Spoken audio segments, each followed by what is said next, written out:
Katibu. Taarifa ya Spika.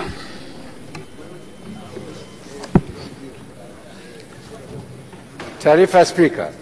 imetolewa chini ya kanuni ya 39 fasili ndogo ya kwanza ya kanuni ya kudumu za Bunge toleo la Februari 2023. Waheshimiwa Bunge, katika mkutano wa 18 wa Bunge ilipitisha miswada ya sheria 7 ifuatayo: muswada wa sheria marekebisho ya sheria mbalimbali namba 3 kwa mwaka 2024, the Written Laws Miscellaneous Amendments Bill number 3 of 2024, muswada wa sheria marekebisho ya sheria mbalimbali namba 4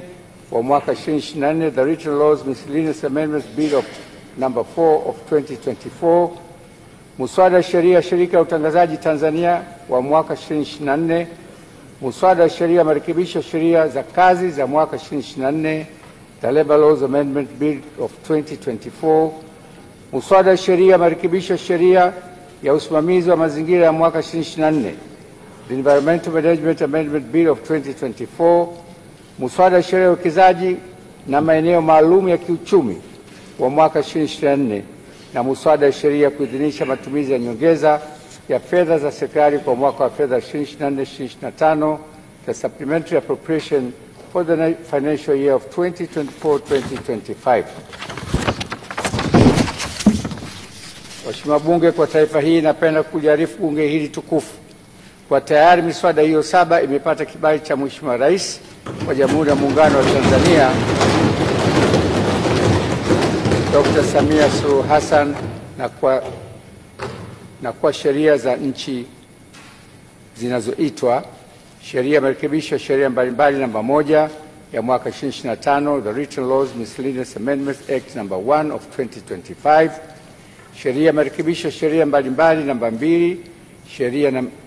namba 2 ya mwaka 2025, the Written Laws Miscellaneous Amendments number 2 Act number 2 of 2025, sheria shirika la utangazaji Tanzania namba 3 ya mwaka 2025, sheria marekebisho sheria za kazi namba 4 ya mwaka 2025, the Labor Laws Amendments Act number 4 of 2025, sheria marekebisho sheria ya usimamizi wa mazingira namba 5 ya mwaka 2025, the Environmental Management Amendment Act number 5 of 2025, sheria ya uwekezaji wa maeneo maalum ya kiuchumi namba 6 ya mwaka 2025,